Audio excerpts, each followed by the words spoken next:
CNG என்பது அழுத்தப்பட்ட இயற்கை எரிவாயு ஆகும். இது பெட்ரோல் அல்லது டீசலை சேமிப்பது போல் இல்லாமல் அதிக அழுத்தத்தில் பொதுவாக 200 பார் அல்லது அதற்கு மேலாக சேமிக்கப்பட வேண்டும்.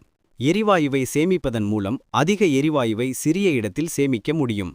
டேங்கானது இந்த உயர் அழுத்தத்தை தாங்கும் வகையில் மிகவும் உறுதியான ஸ்டீல் அல்லது காம்போசைட் ஃபைபர் பொருட்களால் தயாரிக்கப்பட்டு வாகனத்தின் பின்பகுதியில் பாதுகாப்பாக பொருத்தப்பட்டிருக்கும். டேங்கில் இருந்து எரிவாயு வெளியேறுவதை கட்டுப்படுத்துவது சிலிண்டர் வால்வின் வேலை. இது தேவைப்படும்போது எரிவாயுவை வெளியேற அனுமதிக்கிறது. எஞ்சினுக்குள் எரிவாயு செல்லும்போது 200 பார் அழுத்தம் மிக அதிகம். இது எஞ்சினுக்கு சேதத்தை ஏற்படுத்தும்.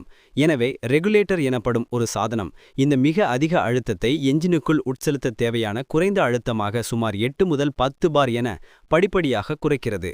இது மிக மிக முக்கியமான செயல்முறையாகும். ரெகுலேட்டரால் சரியான அழுத்தத்திற்கு குறைக்கப்பட்ட சிஎன்ஜி எரிவாயு வாகனத்தின் இன்ஜெக்டர்கள் வழியாக எஞ்சினுக்குள் செல்லும் ஆற்றுடன் துல்லியமாக கலக்கப்படுகிறது. இந்த எரிபொருள் காற்று கலவையானது எஞ்சினின் சிலிண்டர்களுக்குள் சென்று பிஸ்டனால் இறுக்கப்பட்டு அதாவது அழுத்தப்பட்டு பின்னர் சரியான நேரத்தில் ஸ்பார்க் பிளக் வெளியிடும் தீப்பொறியால் எரிக்கப்படுகிறது.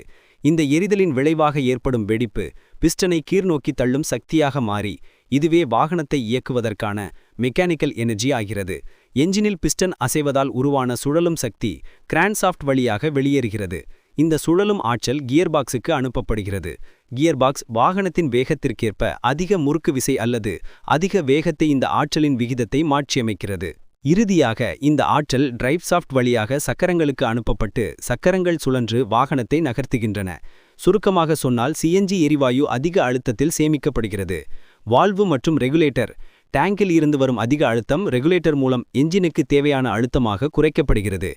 எஞ்சின் குறைக்கப்பட்ட அழுத்த எரிவாயு காற்றுடன் கலந்து எஞ்சினுக்குள் சென்று ஸ்பார்க் பிளக் மூலம் எரிக்கப்பட்டு ஆற்றலை உருவாக்குகிறது.